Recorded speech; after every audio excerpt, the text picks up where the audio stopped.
Semuanya, kembali lagi bersama saya Bintang Rizky Baba dengan NIM 101604641251061 dan pada video kali ini saya akan menunjukkan pembuatan tabel Vivo perpetual, average perpetual dan tiga metode penyusutan aset dan kemudian nanti di terakhir akan ada PSAK 1 yang disandingkan dengan laporan keuangan. Oke, jadi sebelum kita masuk ya ke dalam pembuatan tabelnya, di sini saya telah mempunyai daftar soal yang dimana dari soal ini kita akan gunakan nantinya untuk membuat tabel persediaan Vivo perpetual. Oke, jadi yang pertama tahap kita membuat tabelnya itu adalah kita mengetik tanggal terlebih dahulu, tanggal, kemudian di sini ada yang dinamakan dengan sebentar, saya tengahkan tiga dulu. Dan di sini ada yang dinamakan dengan pembelian. Di bawah pembelian ini ada yang dimaksud dengan unit, harga, kemudian total. Kemudian saya ingin memperpanjang terlebih dahulu. Oke, tengahkan juga kita merge. Oke, dan di sini ada yang maksud dengan COGS ya. Kolom selanjutnya ada COGS atau HPP, formatnya sama ya, unit, harga, dan total. Oke, kemudian ya kolom terakhir setelah COGS ataupun HPP ini kita buat yang dinamakan dengan persediaan. Di sini kita juga ini persediaan. Formatnya sama, unit, harga, dan total. Oke, bisa merger ini supaya terlihat lebih rapi dan kita format tengah ya. Format tengah supaya lebih rapi. Oke, selanjutnya teman-teman, karena formatnya telah selesai dibuat ya, pembelian, tanggal, COGS HPP, dan persediaan sudah selesai dibuat ya, kita bisa masuk ke dalam pembuatan soalnya. Oke, jadi yang pertama di sini ada em, stok awal ya. Bentar. Oke, di sini ada stok awal ya, stok awal kuantitas 2.000 dengan harga 55.000. Sini kita bisa ketik tanggalnya. Oke, dan kemudian di sini kan stok awal ya. Jadi stok awal itu teman-teman nanti masuk ke persediaan, bukan ke pembelian, bukan ke penjualan. Di sini stok awal 2.000, harganya 55.000.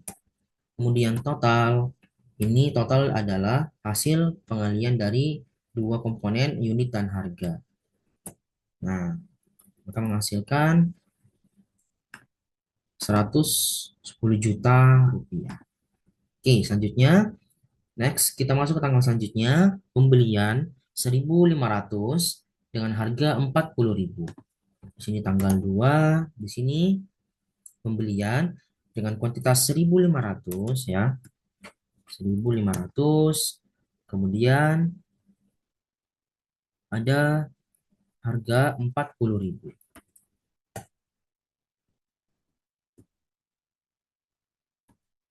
Oke, baik. Jadi teman-teman, sebelum kita ya sebentar, sini saya ada luput ya. Ini harga, maaf, kita mendapatkan total. Oke.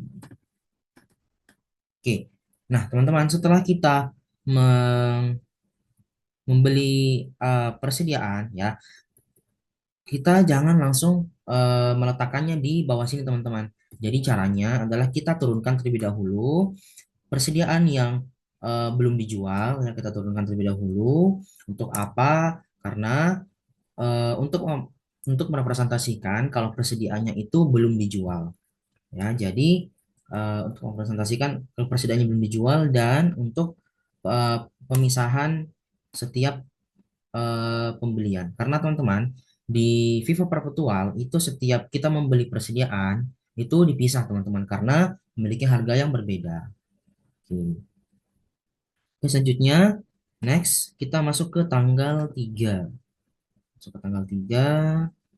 Ini ada lagi teman-teman aktivitas pembelian kuantitas 200 dengan harga 15.000. 3, kemudian di sini tanggal 3 ya. Di sini pembelian 200 dengan harga 15.000. Kemudian total di sini kita kalikan saja sama caranya. Kita berikan koma supaya lebih mudah untuk dimengerti. Oke, kemudian teman-teman ya, caranya masih sama ya. Kita copy dua persediaan di atas sebelumnya untuk ya sama seperti tadi teman-teman ketika kita membeli dan di Vivo itu setiap kita membeli persediaan dipisah karena memiliki harga yang berbeda. Sama teman-teman ya. Sini 200, sini juga 200. Dengan total harga yang sama dengan total unit yang sama. Oke, next. Setelah kita masuk ke tanggal 4, sorry ke tanggal 3, kita masuk ke tanggal 4 teman-teman. Nah, di sini baru ada namanya penjualan, aktivitas penjualan. Kita menjual persediaan kita sebesar 120 unit. Oke, kita ke tanggal 4. Di sini unitnya adalah 120 harganya. Nah, teman-teman perlu teman-teman perhatikan ketika membuat penjualan ya. Ketika membuat penjualan, teman-teman jangan mengikuti harga yang ada di tabel, tapi ikuti harga yang ada di gudang. Tuh. Nah, harga mana yang kita ikuti? Nah, aset di Vivo itu kan teman-teman first in first out. Nah, first in first out yang berarti barang yang pertama kali masuk di gudang adalah barang yang pertama kali nanti keluar ketika dijual. Nah, karena eh, total persediaan kita ada tiga, ada yang 2000, 1500 dan 200, dan 2000 ini yang paling pertama masuk di gudang, maka itu yang pertama kali kita keluarkan. Oke, makanya kita menggunakan harga dari sini, bukan harga dari penjualan. Oke, oke, dan ini kita kalikan saja.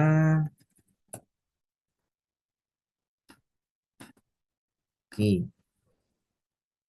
nah, dan untuk total, mohon maaf, oh ya teman-teman, sudah semua ya, sudah masuk semua, unit, harga, dan total. Oke, tadi kan kita menjual teman-teman ya, otomatis persediaan kita berkurang. Berarti caranya 2000 ini kita langsung kurangkan dengan 120.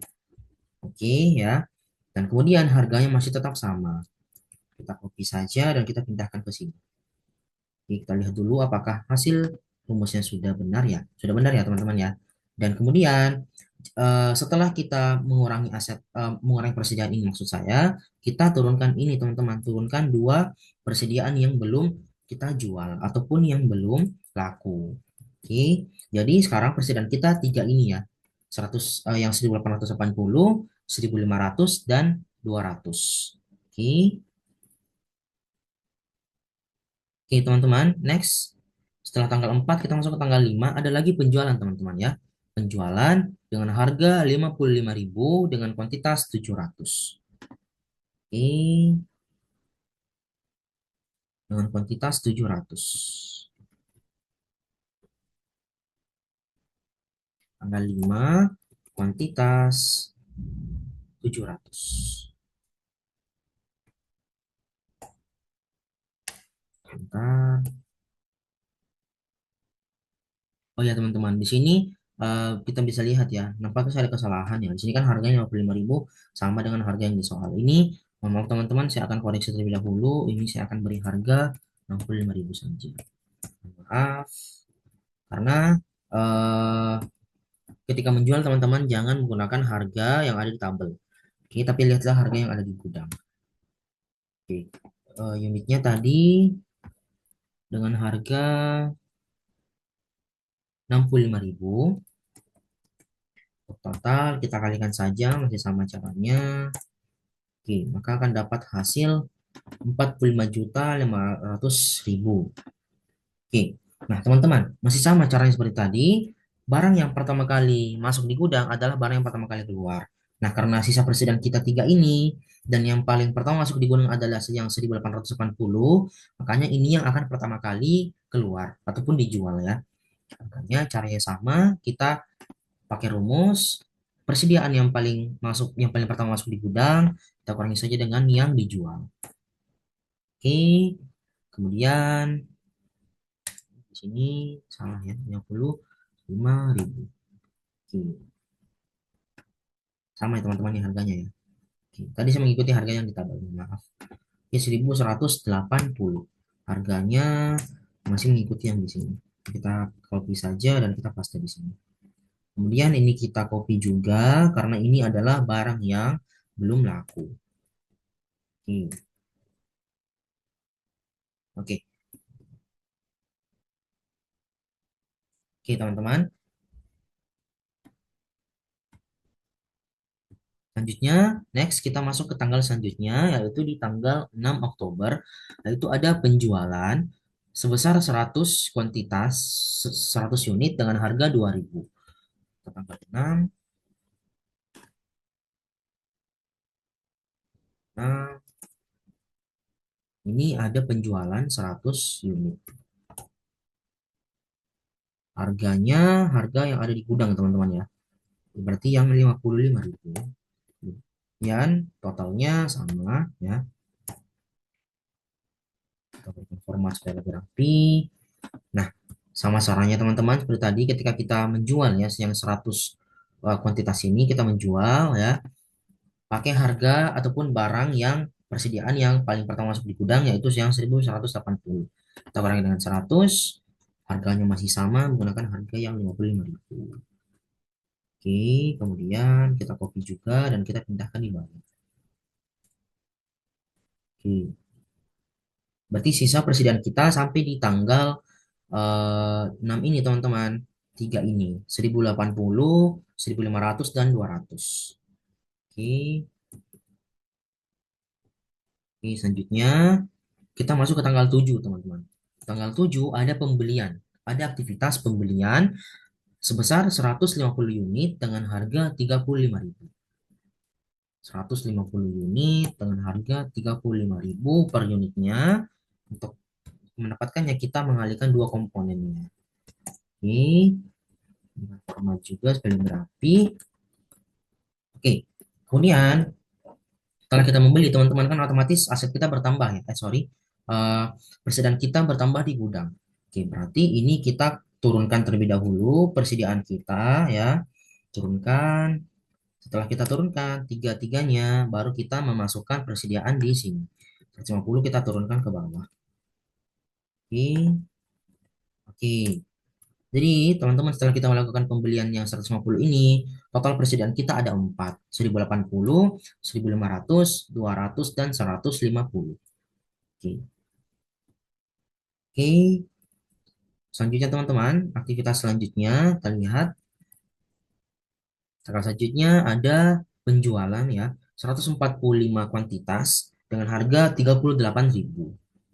Oke, tanggal 8, 145 kuantitas dengan harga 38.000. Tapi harganya ini teman-teman kita tidak usah masukkan karena ini masuk ke dalam penjualan. Makanya kita harus mengikuti harga di gudang bukan harga yang ada di tabel. Oke, 145 ya. Penjualan 45. Kemudian harga yang akan kita gunakan adalah harga yang persediaan yang paling pertama masuk di gudang. Yang ini ya. Yang 1080. Sorry, yang 55.000. Untuk harganya kita bisa kalikan lagi. Sorry. Oke. Nah, teman-teman, eh, caranya untuk kita memasukkan masih sama ya. Kita sisa mengurangkan saja persediaan yang paling pertama masuk di gudang dan yang itu kita akan pertama kali persediaan tersebut akan kita keluarkan pertama kali karena first in first out. Kita kurangi saja dengan 145. Oke, dan harganya masih tetap sama. Oke. Dan kemudian kita copy paste yang tiga persediaan yang belum laku. Oke, Kita lihat dulu apakah sudah cocok. 8, tanggal 8, 145. Oke, baik teman-teman ya. Karena di sini eh, soalnya cuma sampai 8 Oktober ya, maka berakhir tabel persediaan maka selesainya Vivo tabel Vivo perpetual. Oke, selanjutnya teman-teman, sebelum kita masuk ke dalam tabel average ya, kita perlu mencari tahu berapa laba brutonya, berapa COGS-nya, dan berapa pembelian dan berapa harga dari persediaan. Oke, dan sisa dari persediaan kita. Oke, sebelum kita membuat menghitung harga dari pembelian, HPP dan persediaan, kita alangkah baiknya ya supaya lebih rapi kita memberikannya tabel terlebih dahulu. Punya tabel supaya lebih rapi. Oke, kita berikan tabel ya. Kita berikan tabel.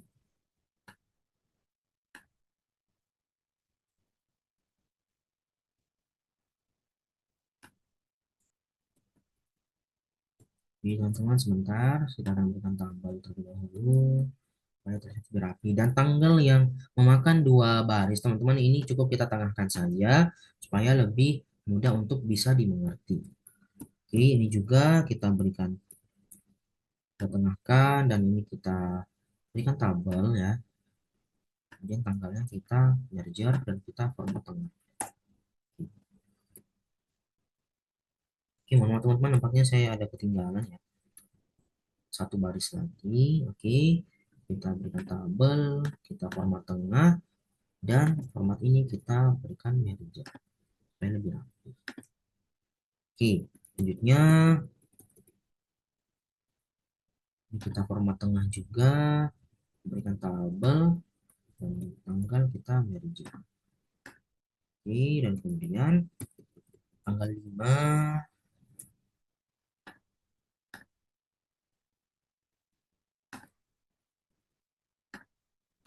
oke,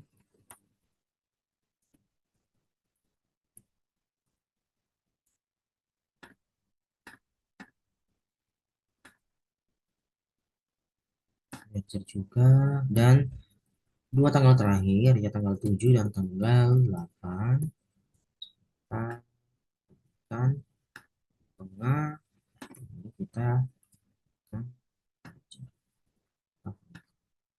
Oke, kemudian teman-teman terakhir tanggal 8 ya, 8 kita berikan border, ini kita format tengah, nah, oke. Oke, baik teman-teman ya, dan di sini kita berikan nama, jangan lupa kita berikan nama persediaan Vivo perpetual. Oke, kita berikan border juga supaya terlihat lebih rapi. Ya teman-teman, sebelum kita eh, setelah kita memberikan nama tabel ya, persediaan Vivo perpetual, kita akan mencari total dari COGS kita. Oke, pertama kita akan mencari dulu total dari COGS kita. Caranya kita bisa gabungkan, kita bisa berikan total ya, kita bisa Ctrl B untuk menebalkan dan berikan rumus sum ya, dengan sum dan kita blok dari atas sampai di bawah. Oke, bawah, dan kita enter. Oke teman-teman, total COGS kita ada di 58.575.000 rupiah. Dan kemudian untuk total di pembelian ya, total di pembelian ini kita merger juga dan kita tengahkan, kita Ctrl B untuk menebalkan total, kemudian sum,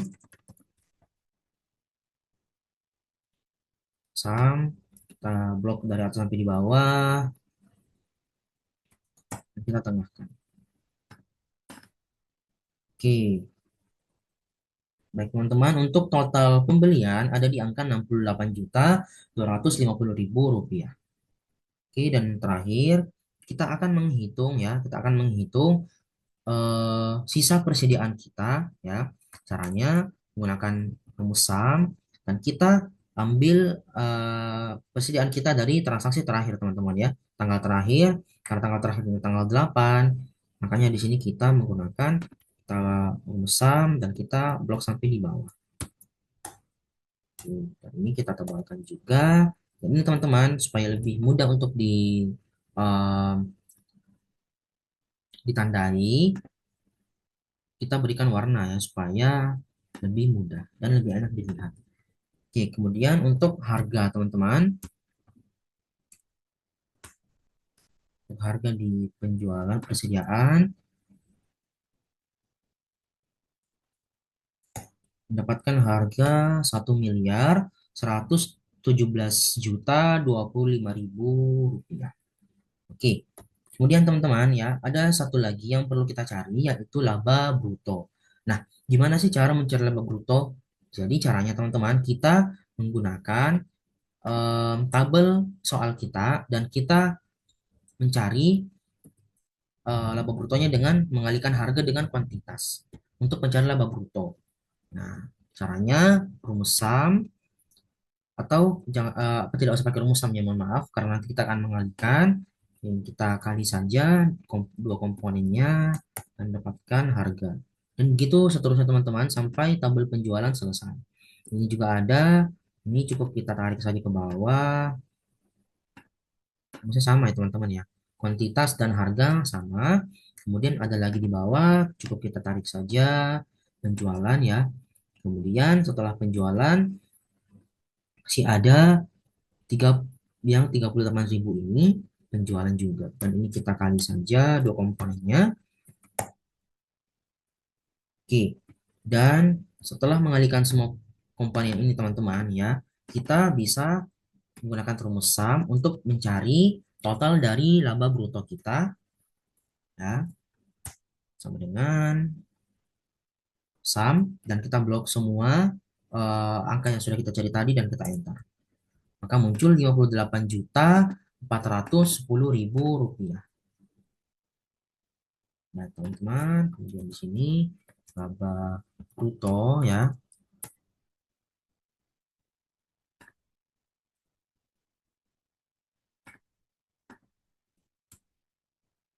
Laba brutonya adalah ini 58 juta ya.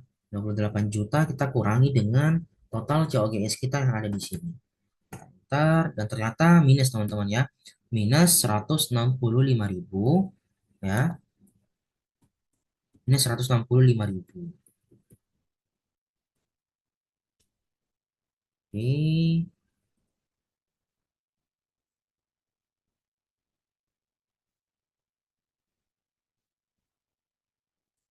sebentar ya. Dan setelah kita membuat tabel persediaan FIFA perpetual teman-teman ya, em, ada baiknya juga kita berikan ini warna teman-teman ya eh, supaya lebih enak untuk dilihat. Kita berikan warna ya. Pemberian warna ini sesuai selera teman-teman ya, sesuai apa yang teman-teman mau. Oke.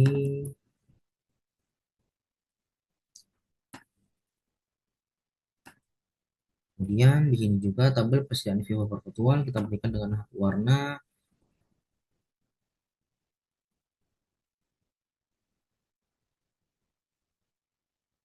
abu-abu saja ya. Oke. Baik teman-teman ya, setelah kita membuat tabel persediaan ya, seperti yang saya bilang tadi di awal video, kita akan lanjut kepada em, tabel average perpetual. Oke. Dan teman-teman, caranya untuk membuat tabel average perpetual adalah dengan eh, sebenarnya teman-teman, ini format dari persediaan FIFA perpetual dan format dari average perpetual itu sama teman-teman ya. Jadi ini cukup kita copy saja ya. Dan kita pindahkan di bawah. Pindahkan di bawah di sini ya. Kita pindahkan di sini. Oke, baik. Dan sini kita berikan nama average perpetual.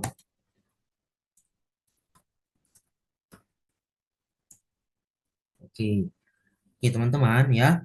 Dan untuk soalnya teman-teman ya, dan untuk soalnya tetap kita mengikuti dari soal yang telah kita buat untuk persediaan vivo perpetual.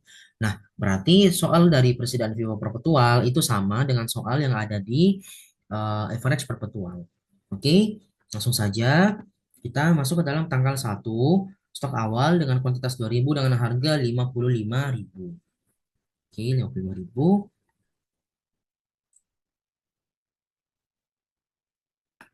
Oke, kita berikan tanggal terlebih dahulu, kuantitasnya 2000 ya. Harganya 55.000.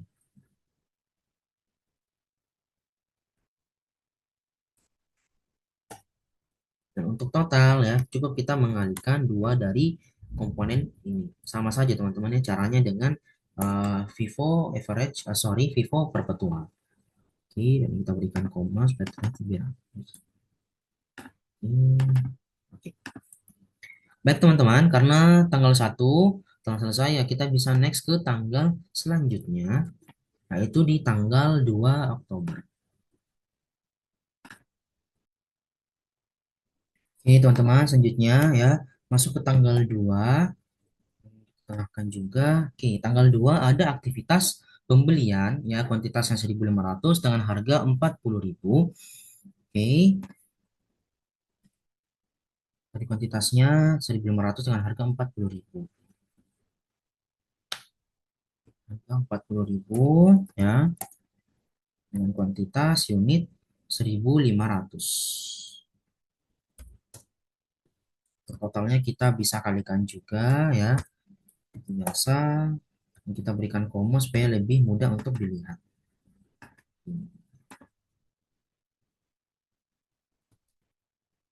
Nah, teman-teman, tadi kan kalau di Vivo Perpetual itu kita turunkan saldonya, tapi kalau di average perpetual itu kita tidak perlu menurunkan saldonya, melainkan langsung kita tambah. Berarti persediaan di sini kita langsung tambah dengan unit di sini ya, maka menjadi 3.500. Kemudian total dari harganya kita mendapatkan dari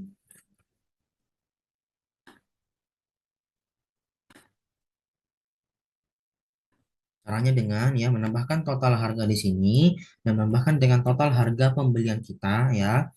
Oke. Dan untuk harga yang ada di sini teman-teman ya adalah kita menggunakan rumus total ini dan kita membagi dengan unitnya. Total unit yang kita yang ada di gudang. Ini kita bagi saja dan kita enter. Oke, maka akan muncul rata-ratanya. Nah, maka dari itu kenapa di sini itu namanya average karena kita mencari harga rata-rata dari barang ataupun dari persediaan. Oke, baik, teman-teman, setelah kita selesai di tanggal 2, kita akan lanjut ke tanggal 3 Oktober yaitu masih ada pembelian lagi ya. Pembelian 200 kuantitas 200 dengan harga 15.000. Oke, tanggal 3 ya. Akan juga ini tadi membelinya 200 dengan harga 15.000. 200 dengan harga 15.000. Total di sini ya, kita masih menggunakan cara yang sama, kita kalikan seperti biasa. Oke, dan kita berikan koma supaya dia lebih mudah dilihat. Oke, cara yang sama teman-teman, kita menambahkan persediaan yang ada di gudang dengan persediaan yang kita beli, ya kita tambahkan saja. Dan untuk harga, kita menambahkan harga dari persediaan sebelumnya dan harga barang yang kita beli. Dan untuk rata-ratanya, rata-rata harganya kita eh, merata-ratakan total dari persediaan, harga persediaan dengan total unit. Oke, oke teman-teman. Jadi perlu ingat lagi ketika pembelian ya, jangan lupa untuk memberikan rata-rata setiap kalian membeli untuk menemukan harga average ataupun rata-rata dari persediaan yang kalian beli. Kemudian selanjutnya masuk ke tanggal 4 ada aktivitas penjualan ya. Tadi pembelian, sekarang penjualan 120 dengan harga 60.000. Tapi untuk penjualan teman-teman kita jangan menggunakan yang harga yang ada di sini. Oke. Kita beli 120. Tulis tanggal, kemudian di sini 120. Harga yang ada di gudang ya. Harga yang ada di sini Kemudian totalnya kita bisa kalikan ini dan ini. Oke. Kemudian ya, karena tadi ini penjualan ini otomatis persediaan kita berkurang, kita langsung bisa kurangi saja persediaan yang ada di gudang dengan persediaan yang kita jual. Oke. Dan untuk harga dan total dapatkan dari harganya kita masih menggunakan harga yang ada di gudang, tapi untuk total harga ini kita total harga yang di sini kita kurangi dengan total harga yang penjualan. Oke, maka mendapatkan hasil 167.389.189 rupiah. Oke, tentunya teman-teman ya, setelah kita em, selesai di tanggal 4 ya, kita masuk ke tanggal selanjutnya, yaitu kita masuk ke dalam tanggal 5. Nah, tanggal 5 ada transaksi apa? Transaksi tanggal 5 masih sama, penjualan 700 unit. Tanggal 5 penjualan 700 unit menggunakan harga dari eh, persediaan ataupun harga dari gudang. Kemudian ini kita kalikan saja seperti biasa. Ini kemudian kita berikan koma dan di sini kita kurangkan ya. Kurangkan karena menjual ya. Otomatis persediaan kita berkurang, harganya masih tetap menggunakan harga yang ada di gudang dan total harga dari persediaan di gudang kita kurangi dengan total harga dari kita menjual. Oke, baik teman-teman ya. Setelah kita eh, membuat ya transaksi dari tanggal 5 kita bisa langsung next ke tanggal 6 ya. Jadi begitu teman-teman ya, ketika pembelian harganya kalian tambah ya, dan ketika menjual teman-teman eh, ini ya, ketika membeli harganya kalian tambah dan ketika menjual harganya kalian kurangi ya. Total harga maksud saya. Tanggal 6 kita ada aktivitas apa? Dan di sini masih ada penjualan ya. Penjualan lagi teman-teman. Penjualan 100 unit ya. Penjualan 100 unit. Oke, harganya harga dari gudang yang ini ya. Ini kemudian kita totalkan, mengalikan seperti biasa. Dan ini kita kurangkan karena kita menjual otomatis persediaan kita berkurang. Harganya harga dari gudang ya. Dan ini total harga kita dapatkan dengan mengurangi. Oke.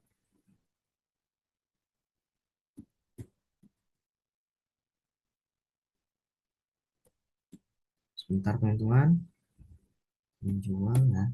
Oke, oke baik. Setelah kita membuat transaksi tanggal 6 ya, kita bisa langsung masuk ke dalam transaksi tanggal 7 ya. Ada pembelian 150 unit ya dengan harga 35.000. Tanggal 7 150 unit dengan harga 35.000. Kita kalikan saja dua komponennya. Oke, baik.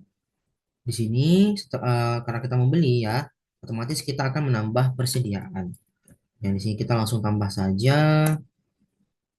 Dan untuk total ya, kita tambah total dari harga yang ada di sini, kita tambah dengan total yang harga yang ada di pembelian. Dan untuk harga persediaan, kita langsung bagi saja totalnya, kita bagi dengan total unit. Oke. Sama teman-teman caranya ya. Dari sini pembelian, ini ya pembelian ya. Harganya kita bagi, dari sini juga harganya kita bagi ketika pembelian. Oke, sama ya caranya dan harga di sini total harga, di sini juga ditambah, di sini tambah juga karena masih aktivitas pembelian. Oke, selanjutnya teman-teman, transaksi terakhir tanggal 8 ya. Tanggal 8 ada penjualan 145 unit dengan harga 38.000, tapi ketika menjual jangan melihat harga dari tabel. Oke, penjualan ini 38.000 dijual 145 unit. 145 unit harganya kita dapatkan dari harga gudang, dan kemudian kita kalikan saja. Oke, dan ini ketika menjual, kita otomatis mengurangi persediaan harganya menggunakan harga yang ada di sini. Kita copy saja. Oke, ya. Kemudian ketika menjual jangan lupa teman-teman mengurangi harga yang ada di total persediaan ya. Kemudian total harga dari penjualan ataupun HPP. Oke, maka di sini em, telah selesai ya teman-teman. Tanggal 8 kita, persediaan kita tersisa 2.785 dengan total harga 157.269.343 rupiah. Oke. Nah, begitulah teman-teman ya. Em, Tutorial dari average perpetual, tapi sebelum kita melangkah ke dalam metode penyusutan aset, kita perlu mencari lagi sama teman-temannya cara yang ada di sini, laba bruto, mencari laba bruto, mencari pembelian, mencari COGS, dan mencari harga dan mencari sisa persediaan. Oke, jadi teman-teman kita buat bordernya terlebih dahulu ya, buat border, itu buat border, langsung bisa buat border satu kali saja. Oke, dan kemudian di sini kita akan menghitung total dari pembelian. Caranya sama, pembelian bisa Ctrl B supaya menebalkan total. Pembeliannya kita sum, pakai rumus sum dan kita blok dari atas sampai bawah. Kita tutup kurung dan kita berikan koma supaya lebih mudah untuk dilihat. Dan kemudian untuk COGS-nya ini kita Ctrl B supaya lebih mudah untuk dilihat total ya. Kemudian untuk COGS-nya ada di angka 20.980.065 rupiah. Itu teman-teman ya. Teman-teman cukup menggunakan rumusan saja. Dan untuk persediaan ya, sisa dari persediaan kita dari tanggal 8 ada di angka 2.785. Kita berikan tanda supaya lebih mudah untuk dilihat, ditandain, kita bold. Dan untuk total harga, kita menggunakan rumus sum dari atas sampai ke bawah. Kita tutup kolom. Ini kita bold juga. Ini kita bold juga. Ini kita bold juga. Oke, teman-teman, ya. Kita bisa lihat total dari COGS yang ada di um, persediaan Viva perpetual dan average perpetual itu memang beda teman-teman ya karena menggunakan dua metode yang berbeda. Gitu. Di average kita mencari rata-rata, akan tapi ketika ada persediaan kita memisahkan barang yang masuk ke gudang ataupun masuk ke persediaan. Makanya di sini bisa menggunakan HPP-nya berbeda. Oke. Dan tapi di sini data dari pembeliannya sama ya, berarti pembeliannya ini benar ya. Dan untuk harga ini memang juga berbeda karena tadi di sini kita ada mengurangi dan menambah ya. Ini menambah, ini mengurang, tapi di sini tidak ada aktivitas apa-apa. Ini cuman mengalihkan saja dua dari komponen kuantitas dan harga. Makanya harga yang berbeda, teman-teman. Oke, di sini kita berikan border juga dan kita berikan warna ya supaya lebih mudah untuk dilihat dan lebih enak untuk dipandang. Jangan lupa teman-teman kita menghitung laba bruto ya. Laba bruto. Caranya teman-teman masih sama ya. Kita menggunakan data penjualan yang ada di soal tadi ya. Total ini ya kita kurangi dengan total COGS kita. Maka menghasilkan 37.429.343 rupiah ya. Nah, dengan berakhirnya kita mencari semua total-total ini teman-teman dan kita juga telah memberikan warna ya supaya lebih mudah untuk dilihat, lebih enak untuk dilihat. Maka berakhirnya eh, sesi untuk persediaan Vivo perpetual dan untuk average perpetual. Selanjutnya kita akan lanjut kepada metode eh, penyusutan aset yang terdiri dari tiga metode penyusutan aset. Oke, kita akan ketemu di metode penyusutan aset.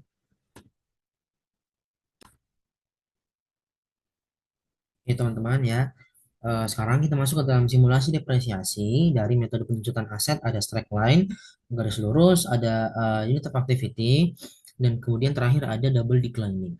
Oke, teman-teman, di sini juga setelah menyiapkan soal ya, untuk nanti dari soal ini kita buatkan metode penyusutan aset.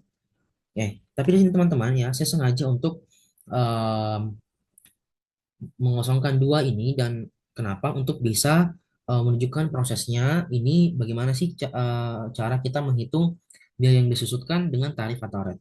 Oke, pertama teman-teman, di biaya yang disusutkan ini kita dapatkan dari nilai buku ya. Kita dapatkan dari nilai buku, kita kurangi dengan nilai residu. Oke. Jadi teman-teman, nilai residu itu apa? Jadi nilai residu itu adalah batas akhir ya. Yang saya pahami adalah residu dari batas akhir untuk penggunaan barang tersebut. Jadi ketika nilai buku dari kendaraan ini ya, mobil ini sudah di bawah 20 juta, maka itu sudah tidak bisa disusutkan lagi. Oke. Kemudian untuk tarif atau rate ini didapatkan dengan cara ya, kita menggunakan rumus 100% ya. 100% kita bagi dengan umur ekonomis dari ini. Karena ini 5 tahun, kita bagi dengan 5. Maka menghasilkan 20%. Nah, teman-teman, setelah kita mendapatkan semua data-data yang akan digunakan di penjutaan aset, kita bisa langsung menuju kepada pembuatan tabelnya. Oke, oke, tabelnya adalah teman-teman ya. Di sini ada, kita perpanjang dulu ini. Di sini ada tahun ya, tahun. Kemudian setelah tahun ada yang namanya biaya yang dapat disusutkan ataupun depreciable value. Oke, ini biaya yang dapat disusutkan ya. Kita tengahkan juga. Kemudian setelah biaya yang dapat disusutkan telah masuk, kita juga jangan lupa memasukkan yang namanya tarif atau rate. Tarif atau rate. Oke. Ya teman-teman ya.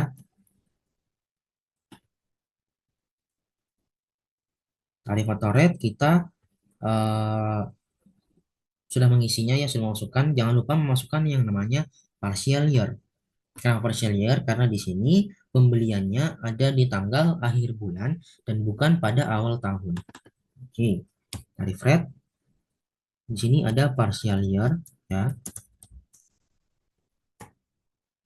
Kemudian setelah partial year ada yang dinamakan dengan beban penyusutan.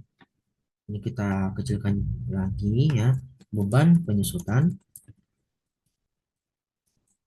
Kemudian setelah beban penyusutan ada yang dinamakan juga teman-teman dengan yang namanya akumulasi penyusutan.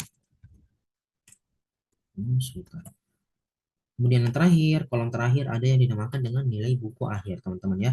Kita tambahkan nilai buku akhir. Nah, jadi teman-teman di nilai buku akhir nanti ini harus sesuai dengan nilai residu yaitu 20 juta. Oke, teman-teman ya, kita bisa langsung masuk ke dalam penjurnalannya, pencatatannya yaitu di tahun pertama. Tahun pertama. Nah, di soal ini teman-teman ya, di sini kan ada Bintang membeli mobil pada tanggal 31 Oktober 2025 seharga 60 juta ya, harga perolehan ini nilai buku dengan umur ekonomis 5 tahun dan nilai residu adalah 20 juta. Oke. Jadi di sini teman-teman, em, ketika teman-teman perhatikan ya, di sini ada tanggal 31 Oktober teman-teman. Nah, yang menandakan bahwa 31 Oktober itu menggunakan partial year ataupun setengah tahun saja ya. Nah, dan teman-teman setiap bulan itu rentang untuk bisa kita memasukkan pembelian partial year ada di atas tanggal 15. Yang berarti tanggal 1 sampai tanggal 15 itu masih masuk dalam eh, bulan itu ataupun periode tersebut. Tapi ketika di atas tanggal 15, di atas tanggal 15 maka akan masuk ke dalam partial year. Oke, oke teman-teman ya. Jadi caranya adalah kita em, me- membuatnya adalah kita memasukkan dulu biaya yang dapat disusutkan ya. Dan ini adalah metode garis lurus teman-teman ya. Kita menambahkan dulu, ini adalah metode garis lurus ataupun straight line. Straight line. Oke, biaya yang dapat disusutkan ini teman-teman ada di 40 juta ya. Didapatkan dari nilai buku kurangi dengan nilai residu. Dan untuk tarifnya ada di angka 20% ya. Sesuai ya dengan ada yang di dengan sesuai yang ada di sini. Persen dan 20%. Nah, untuk persyaratan teman-teman diisi berapa? Nah, jadi teman-teman, yang seperti saya bilang tadi, ketika kita membuat penyusutan aset tapi sudah di atas tanggal 15, maka 15 hari itu akan masuk ke dalam periode selanjutnya. Nah, yang berarti ini kan di tanggal 31 Oktober ya. Dia sudah melewati tanggal 15. Otomatis masuk ke bulan selanjutnya. Nah, jadi bulan selanjutnya adalah bulan November ya, bulan November dan bulan Desember ya. Jadi cuman ada 2 bulan. Jadi di sini kita menggunakan rumus ya 2/12. Nah, jadi cara itu teman-teman, kalian juga harus tahu pembeliannya dan sisa, dan kalian harus menghitung berapa bulan yang tersisa sampai ke akhir tahun. Karena di sini dia masuknya ke dalam November, ya, November dan Desember. Nah, dan juga Desember itu sudah masuk di akhir tahun, maka di sini saya juga cuma memasukkan 2/12. Oke. Dan untuk beban penyusutan teman-teman, ini didapat dari mana? Ini didapat dari kita mengkalikan tiga komponen ini. Biaya yang dapat disusutkan, tarif atau rate-nya, kemudian kita mengalikan juga dengan partial year. Oke, setelah kita mendapatkan beban penyusutan, ya kita bisa masuk ke dalam akumulasi penyusutan. Nah, cara kita mendapatkan angka akumulasi penyusutan teman-teman dapat dari mana? Dapat dari tahun sebelumnya. Oke, kok di sini bisa tahun sebelumnya padahal akumulasi? Nah, teman-teman, perlu teman-teman ketahui, ketika masih di tahun pertama dan tidak ada angka yang bisa untuk ditambah, maka eh, nilai akumulasi penyusutan ini akan mengikut kepada beban penyusutan. Ini biasanya terjadi di tahun pertama saja. Nah, karena masih nanti di tahun kedua sudah ada beban penyusutan yang akan menghasilkan angka akumulasi penyusutan. Oke, nilai buku akhir ini didapat dari nilai buku, ya, nilai buku dikurangi dengan akumulasi penyusutan. Oke, nah, teman-teman ya, di sini kan telah selesai ya tahun pertama ya. Oke, tahun pertama. Dan di sini kita akan kasih keterangan tahun pertama November, November sampai ke Desember. Supaya tidak bingung teman-teman ya. Dan juga supaya mudah untuk dipahami. Oke, teman-teman, setelah kita membuat tahun pertama, ya kita akan masuk ke dalam tahun kedua. Untuk kita tengahkan juga, dan kita akan membuat biaya yang dapat disusutkan.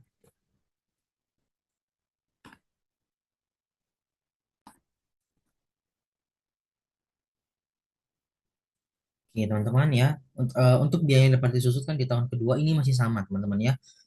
Namanya juga garis lurus. Garis lurus itu dari tahun pertama sampai ke tahun terakhir ataupun tahun ekonomis itu maka sama saja, teman-teman ya. Angkanya akan sama terus. Oke, di sini kita langsung paste saja. Oh, kita langsung pakai. Oke. Dan untuk tarif rate-nya, teman-teman, tarif atau rate-nya ini juga masih sama ya. Yang berbeda nanti di partial year-nya. Kok di sini bisa ada yang dinamakan dengan uh, sorry. Nah, jadi di sini teman-teman yang berbeda dari tahun pertama adalah partial year. Di tahun kedua kan otomatis tadi kan Desember ya berakhirnya. Sedangkan ini masih di tahun kedua dan umur ekonomisnya ada di angka 5 tahun. Jadi masih ada beberapa tahun lagi untuk masa pakainya. Jadi di sini di tahun kedua dan sudah bisa memakai 1 tahun asetnya secara full. Jadi di sini teman-teman kita bisa menggunakan rumus 12/12 karena dia akan menggunakan asetnya dalam 12 bulan. 12 dan juga dibagi dengan jumlah bulan di 1 tahun yaitu 12. Maka mendapatkan satu ataupun teman-teman mau langsung menggunakan satu saja tidak apa-apa. 12 bagi 12. Bentar. Oke. Nah, teman-teman, untuk beban penyusutan ini dapat dari sama caranya. biaya yang dapat disusutkan, tarif atau rate dikali dengan partial year-nya. Kita enter. Nah, maka menghasilkan 8 juta. Dan untuk akumulasi penyusutan teman-teman, nah di tahun kedua ini angkanya sudah berbeda. Tidak mengikuti beban penyusutan lagi, tapi dia mengikuti beban penyusutan ini di tahun setelahnya, di tahun kedua ditambah dengan akumulasi penyusutan di tahun sebelumnya. Maka mendapatkan angka 9,3. Dan untuk nilai buku akhir teman-teman, nilai bukunya 60 juta ataupun nilai perolehan, ini kita kurangi dengan eh, akumulasi penyusutan. Ini ya, ntar dengan kita kurangi dengan nilai bukunya teman-teman, ini bukan nilai perolehan, nilai buku kita em, kurangi dengan akumulasi penyusutan. Kita mendapatkan angka 50,6 dan telah sesuai dengan rumusnya teman-teman ya. Nah untuk tahun ketiga teman-teman, untuk tahun ketiga kita tengahkan juga. Tahun ketiga ini kan tadi strike line-nya masih sama. Jadi ini kita turunkan saja, ini kita turunkan saja, dan ini kita cukup turunkan saja juga, ataupun kita ketik sendiri. Ini cuma ketik satu teman-teman ya. Oke, selanjutnya caranya juga masih sama. Kita mengalihkan semua ini sama, angkanya 8 juta. Kemudian akumulasi penyusutan didapat dari tahun sebelum tahun beban penyusutan tahun tersebut dan menambahkan dengan akumulasi penyusutan tahun sebelumnya. Dan untuk nilai buku dikurangi dengan nilai akumulasi penyusutan. Oke, teman-teman, ke tahun tahun keempat ya. Sudah masuk ke tahun keempat. Ini juga sama ya. Ini cukup kita tarik-tarik saja ya. Ini cukup kita tarik, ini juga cukup kita tarik. Ya, ini juga cukup kita tarik teman-teman ya karena dari angka yang dikalikan ini tidak ada yang berubah, masih sama. Oke. Oke, kemudian ini juga cukup kita tarik saja teman-teman ya. Cukup kita tarik, dan ini juga cukup kita tarik. Ini nampaknya kesalahan rumus ya. Yang dari nilai buku 60 juta dikurangi dengan akumulasi penyusutan. 25.333.000 rupiah. Oke. Kemudian teman-teman di tahun selanjutnya tahun kelima sama teman-teman ya, biaya yang dapat disusutkan ini juga sama ya, tarif rate-nya, partial year-nya ini juga sama, beban penyusutannya karena tidak ada yang berbeda, akumulasi penyusutan juga sama. Dan untuk ini kita kurangkan dengan akumulasi penyusutan. Ini ada salah ya, kesalahan. Nah, oke teman-teman. Dan teman-teman perlu diperhatikan bahwa nilai buku akhir itu selalu menurun teman-teman ya. Selalu menurun. Ini seperti ini, 58, turun ke 50, turun ke 42, turun ke 34, dan turun ke 26. Nah, tapi kok di sini belum sesuai sama nilai residunya 20 juta, padahal sudah tahun kelima. Nah, perlu diingat teman-teman, tadi di tahun pertama kita cuman menggunakan asetnya cuma 2 bulan, November dengan Desember. Yang berarti kita punya hak dari bulan 1 tahun ke-6 ya, tahun ke-6 sampai ke bulan 10 teman-teman. Nanti kita masukkan di partial year gitu. Jadi di sini kita menggunakan tahun ke-6 dengan keterangan Januari, Februari, Maret, April, Mei, Juni, Juli, Agustus, September dan Oktober. Berarti kita punya hak dari Januari sampai ke Oktober. Ini kita tengahkan dan biaya yang dapat disusutkan ini kita tarik semua turun ya. Nah, di partial year ini teman-teman, tadi kan masih ada waktu 10 bulan ya. Masih ada hak kita selama 10 bulan. Jadi ini cukup kita menggunakan rumus 10/12. Nah, kemudian untuk beban penyusutan kita kali ketiganya, tiga komponennya dan kita enter. Kemudian akumulasi penyusutan kita tambah ya. Beban penyusutan ditambah dengan akumulasi penyusutan. Nah, dan untuk nilai buku akhir teman-teman, ini kita ambil dari em, nilai buku dikurangi dengan nilai akumulasi penyusutan. Nah, sama teman-teman ya, sama. Ini 20 juta, nilai residu, nilai buku akhir juga sama 20 juta. Dan teman-teman, untuk juga mengecek apakah ini benar atau tidak, kalian teman-teman juga bisa mengecek ya. 40 juta ini akumulasi penyusutan adalah angka biaya yang dapat disusutkan. Kalau misalnya akumulasi penyusutan sama dan nilai buku akhir sama, nah maka itu sudah benar teman-teman ya. Itu berarti nilai ataupun metode penyusutan aset di garis lurus ataupun straight line ini sudah benar ya. Dan kita akan lanjut kepada em, unit of activity, dan setelah unit of activity kita lanjut kepada double declining. Oke,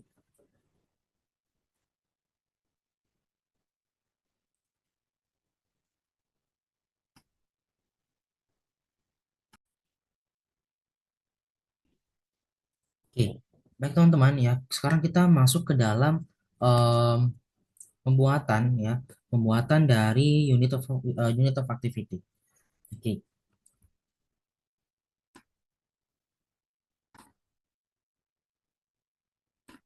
oke, baik. Formatnya apa? Ini formatnya adalah ada tahun ya, tahun, kemudian ada unit aktivitas ya, kemudian ada cost per unit, kemudian ada beban penyusutan ya, beban penyusutan, kemudian ini ada akumulasi penyusutan, dan terakhir teman-teman nilai buku akhir ya. Oke, ini kita tengahkan semua terlebih dahulu agar terlihat lebih rapi. Oke, teman-teman, em, sebelum kita masuk ke dalam pembuatan pembuatan penjutaan aset di sini, saya juga telah menyediakan ataupun telah membuat soal, dan dari soal ini kita akan membuatkan eh, penyusutan aset di metode unit of activity berdasarkan aktivitas. Nah, di sini kan masih ada dua yang kosong ya. Oke, kita perlu mengisi dulu teman-teman. Yang kosong ini caranya untuk di total unit kita bisa menggunakan rumus sama dengan sum, dan kita blok di sini teman-teman ya. Di sini setelah membuatkan aktivitas per tahunnya. Karena ini kendaraan ya, tadi itu mobil ya, tadi itu asetnya berbentuk mobil, ini maka ini akan berbentuk kilometer. Dan kemudian teman-teman, bagaimana caranya kita bisa mendapatkan biaya per unitnya? Nah, cara kita mendapatkan biaya per unitnya teman-teman adalah kita menggunakan rumus, kita buka kurung ya, nilai buku dikurangi dengan nilai residu, kemudian kita tutup kurung dan kita bagi dengan total unit. Nah, maka akan mendapatkan hasil 413 ya, 413,44. Ini biaya per unitnya ya. Ini biaya per unitnya. Nah, dan teman-teman, kita akan, nah setelah kita membuat unit of activity-nya, soal-soalnya setelah kita melengkapi soal-soal, kita bisa masuk ke dalam pembuatan penyusutan asetnya. Oke. Untuk di tahun pertama, ini kita bisa mengisinya ya, bisa mengisinya dengan unit aktivitas di tahun pertama. Ini ya teman-teman ya, tahun pertama 14.350. Kemudian dengan cost per unit, ini cost per unitnya ada di angka 413,44. Oke, kemudian untuk beban penyusutan ini didapat dari mana? Ini didapat dari unit aktivitas ya, kita kali dengan cost per unit. Oke, kita hilangkan dulu angka di belakang koma, dan kemudian untuk beban untuk di bagian akumulasi penyusutan ini kita cukup mengikuti dari beban penyusutan ya, karena masih tahun pertama. Dan kemudian teman-teman, untuk di nilai buku akhir ini caranya gimana kita mendapatkan nilai buku akhir? Sama ya dengan di strikeline tadi, kita menguranginya nilai buku dikurangi dengan nilai akumulasi penyusutan. Oke, makasih teman-teman, kita mendapatkan nilai buku akhir 54.067.183 rupiah. Oke, baik. Nah, setelah kita membuat tahun pertama, teman-teman, kita bisa membuat tahun kedua. Ya, kita bisa membuat tahun kedua. Kita bisa rapikan dulu. Oke,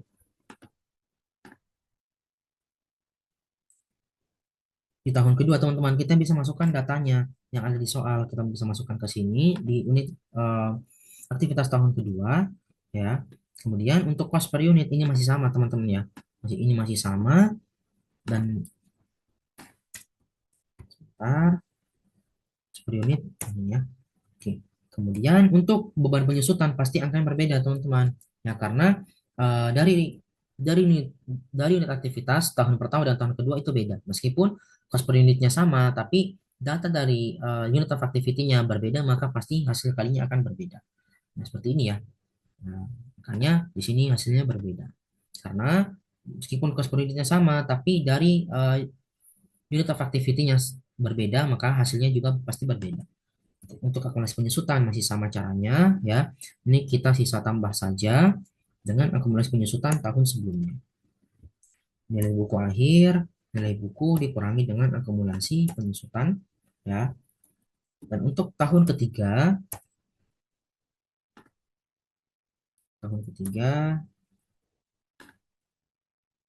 ini kita bisa memasukkan data lagi teman-teman, data dari unit activity tahun ketiga. Kemudian di cost per unit teman-teman ya, di cost per unit ini kita masukkan data yang sama 413,44, beban penyusutan kita kali juga seperti biasa, kita hilangkan dua angka di belakang koma, kemudian akumulasi penyusutan, beban penyusutan tahun tersebut dengan akumulasi penyusutan tahun sebelumnya. Nilai buku akhir seperti biasa, nilai buku dikurangi dengan akumulasi penyusutan. Nah, dan untuk tahun kelima, tahun keempat maksud saya, kita menggunakan data yang 19.960 ini, kemudian cost per unitnya masih sama. Ini kita bisa langsung kali ya, dua komponennya. Kali, hilangkan dua angka di belakang koma, akumulasi penyusutan ini cukup kita tambah saja beban penyusutan tahun tersebut dan akumulasi penyusutan tahun sebelumnya. Oke, ini nilai buku kita kurangi dengan akumulasi penyusutan. Oke, untuk tahun terakhir teman-teman, untuk tahun kelima. Tahun kelima ini ada 22.235 ya. Kemudian cost per unitnya masih tetap sama. Beban penyusutannya juga masih tetap sama, mengalihkan dua komponen. Kemudian akumulasi penyusutan juga masih tetap sama. Beban penyusutan tahun tersebut kita tambah dengan akumulasi penyusutan tahun sebelumnya. Kita hilangkan dua angka di belakang koma. Dan untuk um, nilai buku akhir, ini kita nilai buku dikurangi dengan nilai akumulasi penyusutan. Nah, maka sama teman-teman ya.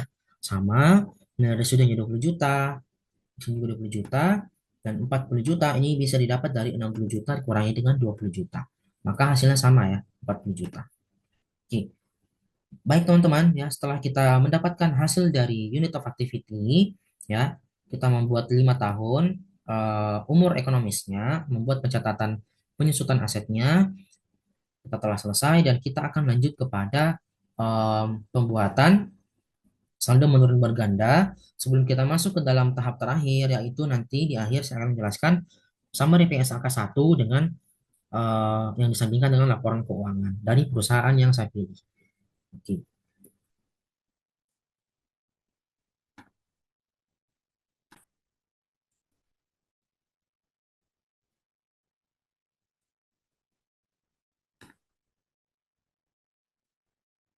Oke. Baik teman-teman ya, kita masuk ke dalam tahap terakhir yaitu pembuatan saldo menurun berganda parsial. Ya, oke. Nah, untuk formatnya teman-teman ya, ini formatnya sebenarnya kurang lebih sama ya, kurang lebih sama dengan yang ada di garis lurus strike line. Ya teman-teman, mohon maaf Pak Khalif dan teman-teman. Di sini tadi rekornya sempat terputus, makanya di sini jamnya agak jauh berbeda ya. Dan di sini saya mengganti data dengan tujuan karena setelah sebelum record tadi saya mencoba untuk memasukkan data yang sama 60 juta, 60 juta dan em, hasilnya tuh maka apa dengan nilai buku 60 juta maka nanti dia akan menghasilkan seperti ini. Ini minus dan eh, makanya saya coba untuk bisa mengganti data. Jadi mohon maaf saya mengganti datanya yang seharusnya di sini itu 60 juta, tapi saya ganti menjadi 110 juta. Oke, langsung saja teman-teman kita masuk kembali ke dalam pembuatan penyusutan ya. Di sini ada saldo menurun berganda tahunnya, tahun pertama ya. Tahun pertama ini, sebentar, ini kita blok dulu ke bawah seperti grafi, ini juga kita blok ke bawah. Oke, di sini eh tadi kan pembelian di bulan ini November ya. Berarti ini kita punya November, masukin di bulan November maksudnya sampai Desember. Terus ini nilai buku awal ini 110 juta ini ya. 110 juta, terus kemudian tarifnya, tarif atau rate kita ambil dari sini. Oke. Dan oh ya, eh dan di sini kenapa bisa 40% sedangkan di sini 20% ya? Di sini 20% ya. Namanya juga teman-teman, namanya juga saldo menurun berganda. Otomatis yang tadi 20% itu dikali dua. Makanya di sini bisa 40%. Dan partial year tadi kan 2 bulan ya. November sama Desember. Di sini kita bisa 2/12 saja. Kemudian beban penyusutan didapatkan dari tiga ini kita kali ya. Kita kali semua. Kemudian akumulasi penyusutan ini mengikut dari beban penyusutan di tahun pertama dan dinilai buku akhir teman-teman ya. Ini nilai buku akhir ini kita dapatkan dari nilai buku awal dikurangi dengan beban penyusutan. Nah, yang membedakan saldo menurun berganda dengan strike line kemudian dengan unit activity ya, ini kita mengurangi dengan beban penyusutan, bukan dengan akumulasi penyusutan. Kan tadi di dua metode sebelumnya itu menggunakan dengan akumulasi penyusutan, bukan dengan beban penyusutan. Oke. Kemudian teman-teman, yang nilai buku akhir di tahun pertama ini menjadi nilai buku awal di tahun kedua. Gitu. Nah, jadi di saldo menurun berganda begitu teman-teman ya. Kita menggunakan em, saldo nilai buku akhir tahun sebelumnya itu menjadi nilai buku awal di tahun setelahnya, di tahun depan. Ini tahun kedua, tarif rate-nya masih sama ya. Kemudian sebentar, di sini 40%. Kemudian ini satu ya, karena kita mengakui kita masih ada waktu untuk bisa memakai asetnya dan ini masih di tahun kedua. Jadi kita akan menggunakan asetnya di tahun kedua ini 12/12 alias 1 tahun secara penuh. Kemudian beban penyusutan ini kita dapat dari mengalihkan tiga komponen ini. Kita kali semuanya partial year. Kemudian akumulasi penyusutan dapat dari ini ditambah dengan ini. Oke. Kemudian nilai buku akhir didapatkan di nilai buku awal kurangi dengan akumulasi, beban penyusutan. Kemudian di tahun ketiga, nilai buku akhir di tahun kedua menjadi nilai buku awal di tahun ketiga. Tarif atau rate, ini kita turunkan saja. Ini juga kita sisa turunkan saja. Dan ini kita hitung kali 3 mengalikan semua dengan komponen-komponen yang telah dibuat. Oke.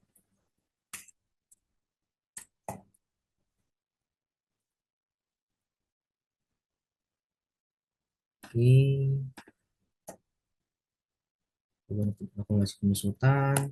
Kemudian nilai buku akhir didapatkan dari nilai buku awal di tahun tersebut dikurangi dengan beban penyusutan di tahun tersebut. Kemudian tahun keempat ya, kita cepat saja. Di tahun keempat ini teman-teman ada nilai buku akhir ya. Nilai buku akhir di tahunnya, di tahun ketiga nilai buku akhir menjadi nilai buku awal di tahun keempat. Ini juga kita turunkan ya. Kita turunkan, ini kita turunkan juga. Ini juga kita turunkan ya, karena masih sama caranya kita sisa mengalihkan ya. Akumulasi penyusutan ini kita tambah saja. Kemudian di sini itu nilai buku akhir, nilai buku awal dikurangi dengan beban penyusutan. Kemudian di tahun kelima nih teman-teman. Tahun kelima em, ini ya. Ini kemudian tarif atau rate-nya masih sama ya. Ini juga masih sama. Masih sama caranya ya. Penyusutan ditambah. Kemudian nilai buku awal kurangi dengan beban penyusutan.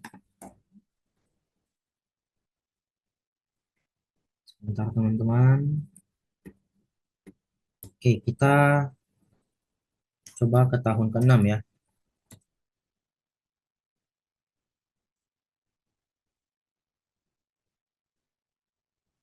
Sebentar.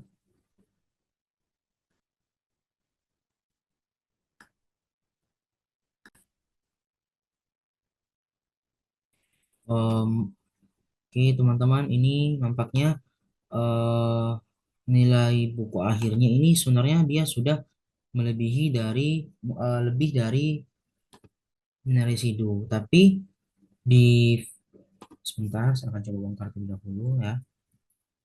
Kita coba cek. Em,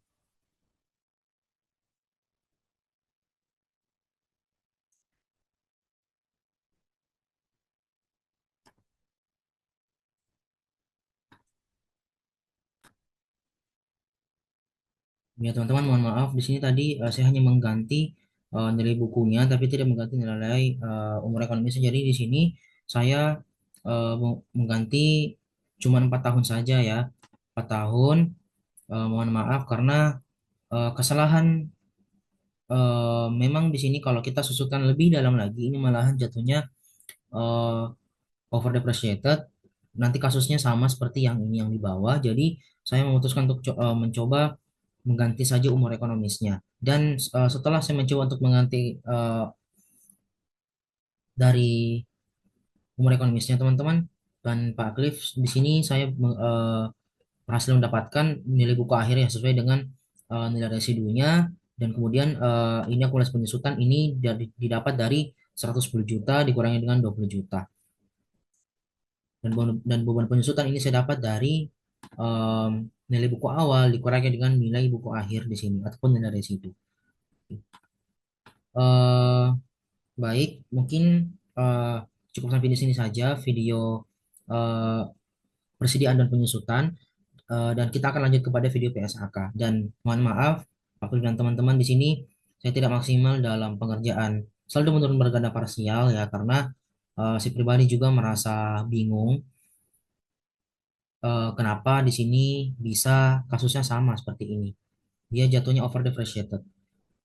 Nilai buku awalnya itu lebih rendah dari nilai buku residu. Mohon maaf ya, dan sekali lagi mohon maaf, dan kita akan lanjut ke PSAK 1 summary. Oke, baik teman-teman. Sekarang kita masuk ke dalam PSAK, pernyataan standar akuntansi keuangan ya, PSAK 1 yang dipresentasikan oleh saya pribadi Bintang Sekar Besar Bapak. Oke, kita langsung masuk ke dalam slide selanjutnya, yaitu ada tujuan dari PSAK. Nah, jadi teman-teman, tujuan dari PSAK itu adalah untuk memberikan pedoman umum ataupun General Purpose Financial Statement. Nah, jadi PSAK ini bertujuan untuk menyediakan panduan yang standar ya, eh, panduan standar untuk bagaimana bisa menyusun laporan keuangan yang memiliki sifat seragam, relevan, kemudian andal dan juga mudah dipahami oleh para pembacanya ataupun kepada pihak-pihak yang membuka laporan keuangan tersebut, dan juga mudah dipahami bagi berbagai pemangku kepentingan seperti manajemen, seperti kreditur juga, dan juga investor. Dan itu eh, adalah tujuan dari PSAK. Oke, selanjutnya kita masuk ke dalam ruang lingkup dari SAK.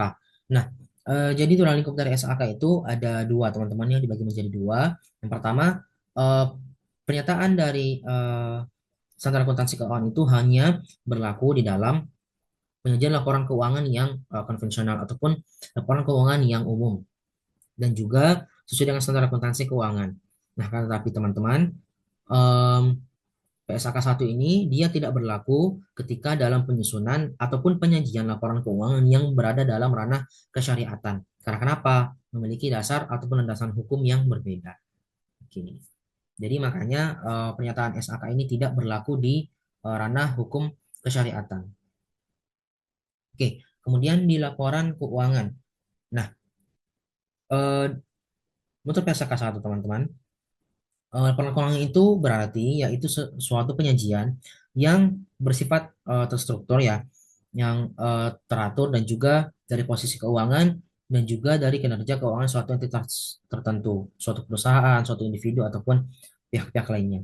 Kemudian laporan ini juga bisa menggambarkan kondisi keuangan perusahaan serta hasil kegiatan dari operasional perusahaan tersebut. Kemudian tujuan dari laporan keuangan ya, yaitu menyediakan informasi posisi keuangan, kinerja keuangan eh, dan arus kas sebuah entitas yang dapat bermanfaat bagi pengguna untuk dapat mengambil keputusan ekonomi yang baik dan benar, dan juga dapat melakukan perbandingan ya kinerja antar periode dan juga antar entitas dengan menyajikan informasi yang relevan ya, dapat diandalkan, kemudian dapat dibandingkan dan juga dapat dipahami ya. Kemudian laporan keuangan ini juga jadi pertanggungjawaban manajemen atas sumber daya yang dikelola oleh si manajemen tersebut. Oke. Mungkin kalau dalam ini ya, mungkin kalau dalam sebuah organisasi itu namanya laporan pertanggungjawaban. Tapi mungkin kalau dalam ranah perusahaan yang skalanya lebih besar, ini disebut dengan laporan keuangan. Oke. Nah, menurut PSAK 1 teman-teman, komponen laporan keuangan yang lengkap itu terbagi menjadi 5. Pertama ada laporan laba rugi, yang kedua ada laporan dari posisi keuangan, laporan perubahan ekuitas ataupun laporan perubahan modal, keempat ada laporan arus kas, kelima ada catatan atas laporan keuangan. Oke, selanjutnya ada karakteristik umum dari laporan keuangan itu sendiri. Ya, di sini di slide saya memasukkan 5 poin, yaitu pertama ada dapat dipahami, ya, yang berarti informasi yang ada di dalam laporan keuangan itu dapat disajikan dengan jelas dan juga tidak menyesatkan bagi para penggunanya. Kemudian yang kedua relevan, yaitu informasi yang diberikan itu dapat berguna untuk diambil sebagai pengambilan keputusan, dasar untuk pengambilan keputusan. Kemudian yang ketiga, yaitu ada andal karena disusun berdasarkan data yang benar dan dapat dipercaya, bukan dari data yang dimanipulasi ataupun dipermainkan. Kemudian yang keempat, itu dapat dibandingkan baik antar periode maupun dengan entitas-entitas yang lain, maupun dengan pihak-pihak yang lain maksudnya. Kemudian yang terakhir, ada disajikan secara konsisten. Nah, laporan keuangan ini itu tidak berubah-ubah cara penyajiannya tanpa alasan yang jelas. Oke, selanjutnya, nah sekarang kita masuk ke dalam eh, penyandingannya, penyandingan laporan posisi keuangan. Nah, di video kali ini saya mengambil video ataupun perusahaan dari PT Astar International Tbk. Nah, di sini itu ada aset.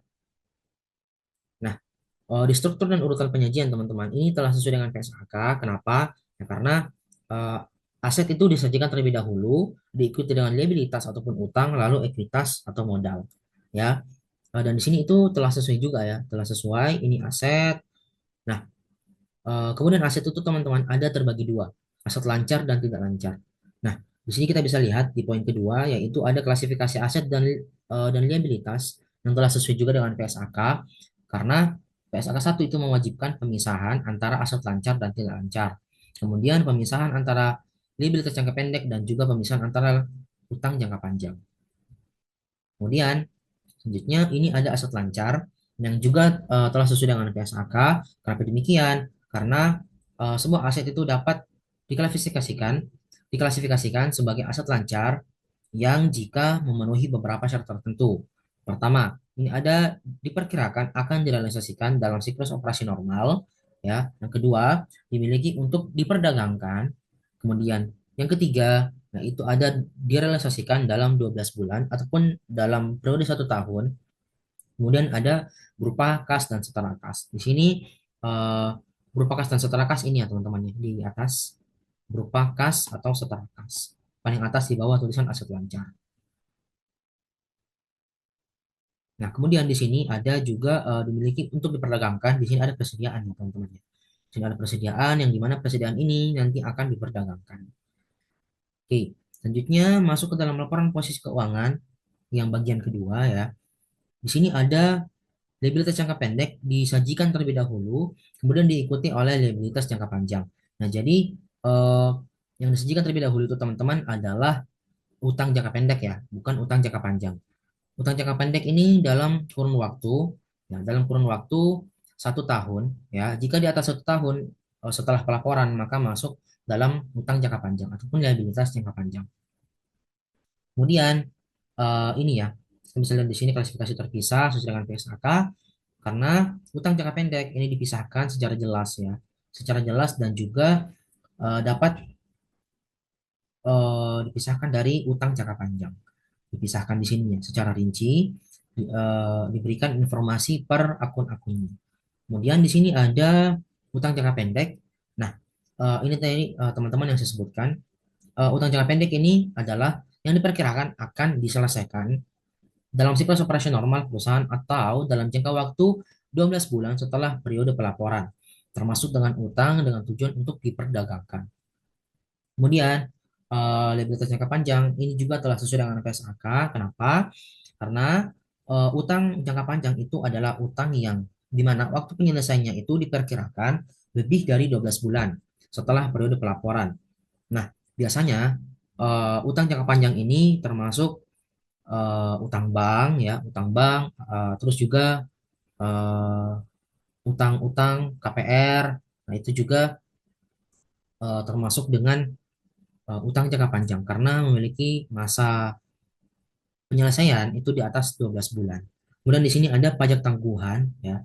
Pajak tangguhan ini tidak diklasifikasikan sebagai liabilitas jangka pendek. Oke, kita lihat di sini apakah ada pajak tangguhan. Jika ada pajak tangguhan berarti ini tidak sesuai dengan PSAK. Oke, di sini tidak ada ya, teman-teman ya. Di sini tidak ada pajak tangguhan yang berarti ini telah sesuai dengan PSAK. Kemudian di sini di laporan posisi keuangan yang terakhir, tadi setelah ada aset dan liabilitas, kita masuk ke dalam ekuitas ya. Nah, di sini itu di urutan penyajian ada tertulis bahwa eh,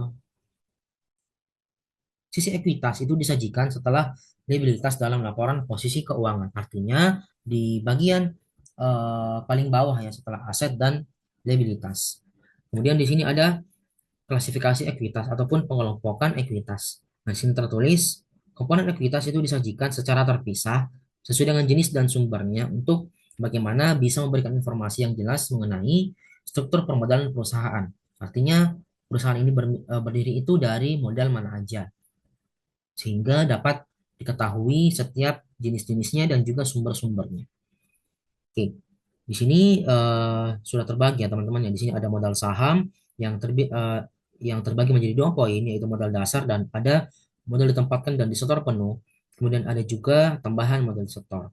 Yang berarti poin kedua ini ya, poin kedua ini telah sesuai karena memisahkan pengelompokan struktur permodalan perusahaan.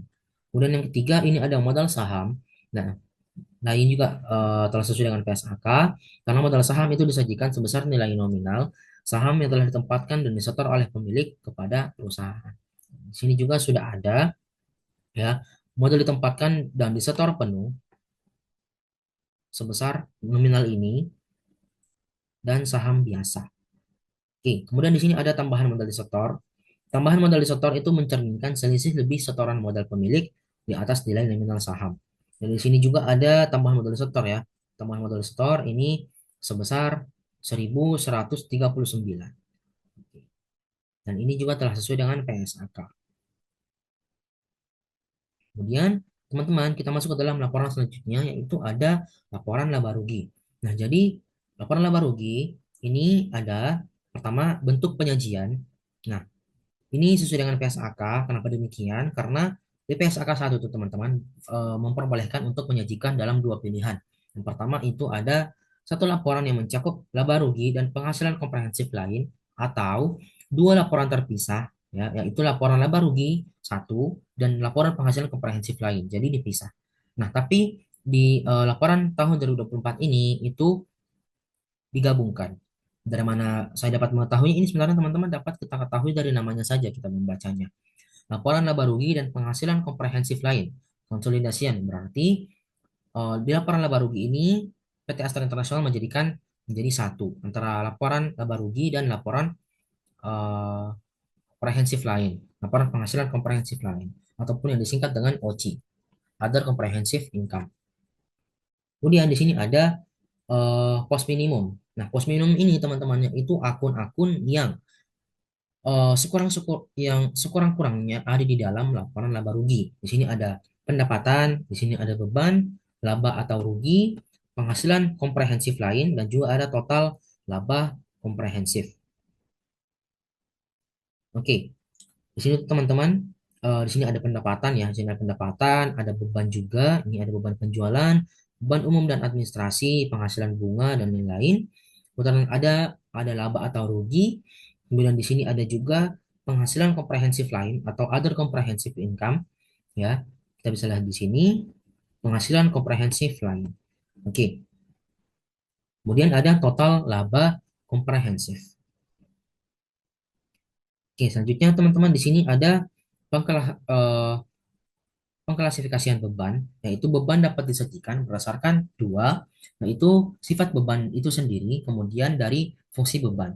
Sepanjang penyajian tersebut itu dapat memberikan informasi yang andal dan juga relevan. Oke, selanjutnya kita masuk ke dalam slide selanjutnya, yaitu masih di laporan laba rugi, tapi berbeda ini ya, berbeda dari laporan keuangan, berbeda dari berbeda halaman maksud saya ya. Oke, di sini tadi dia memanjang ya. Ini memanjang dan di sini juga ada tertera laba tahun berjalan, ada juga penghasilan komprehensif lain tahun berjalan setelah pajak. Kemudian ada jumlah penghasilan komprehensif tahun berjalan ya. Yang ini penghasilan komprehensif lain.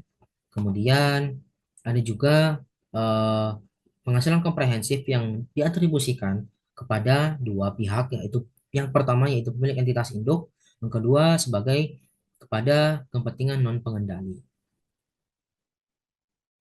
Kemudian terakhir slide selanjutnya di sini ada laporan perubahan ekuitas.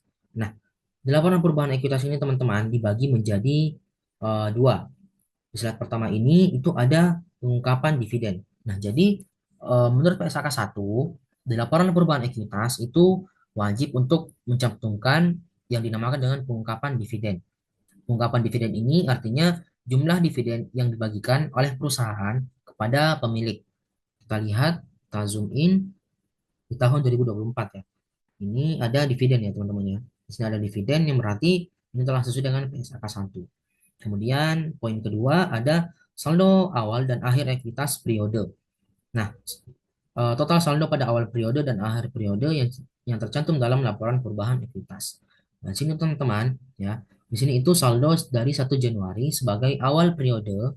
Kemudian di akhir ini ada saldo di akhir periode ataupun saldo dari 31 Desember 2024. Yang dimana ini telah sesuai dengan PSAK yang mewajibkan untuk mencantumkan total saldo pada awal periode dan juga pada akhir periode di laporan perubahan ekuitas.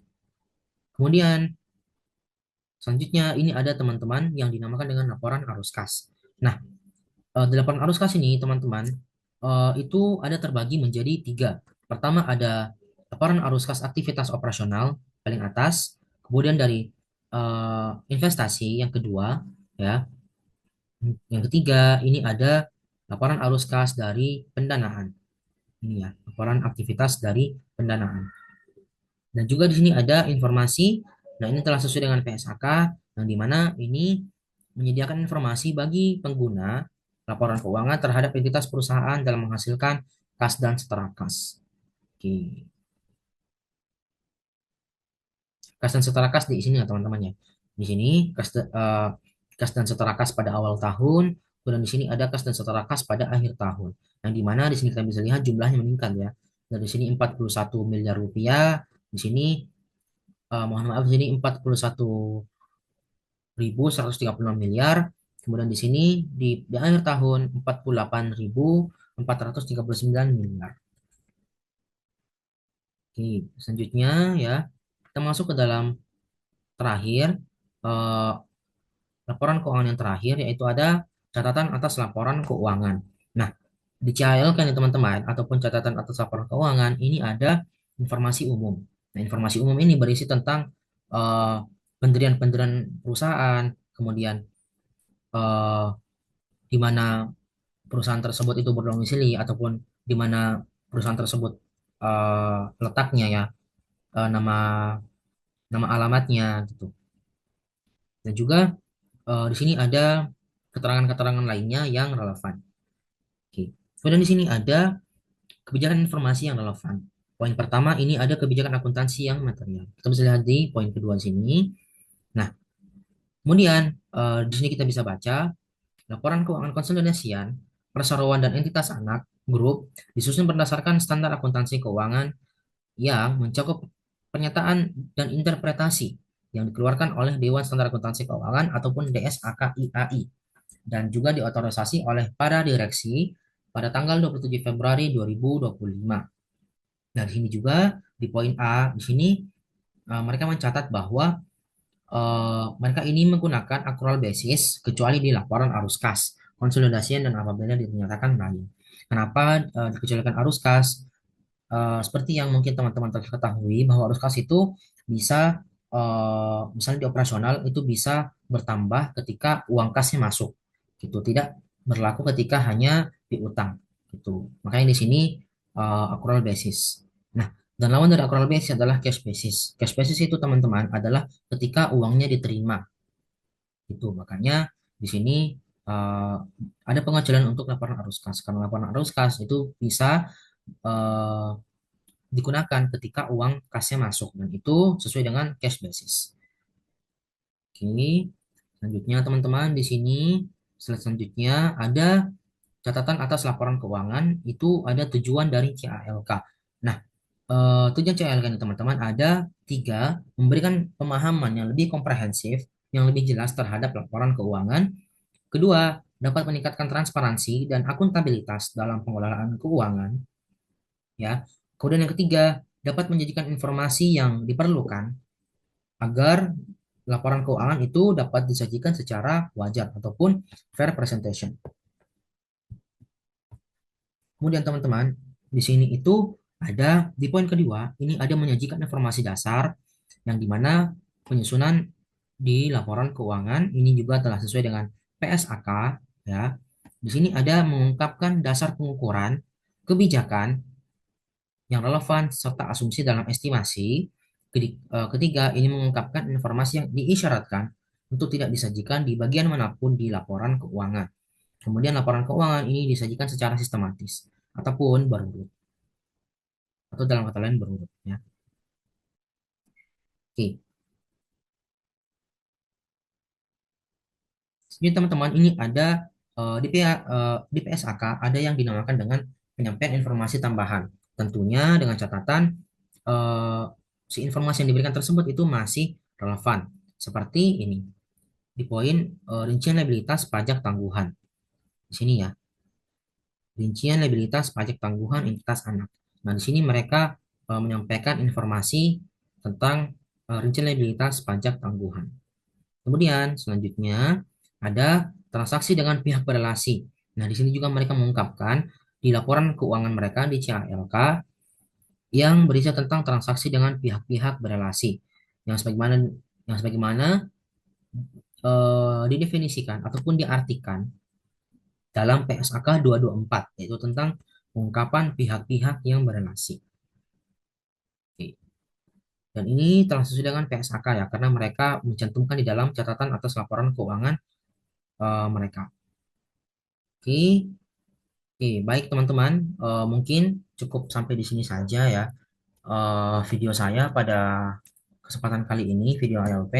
Mohon maaf jika ada salah kata, mohon maaf jika ada salah eh, pemberian kata ataupun hal-hal sebagainya.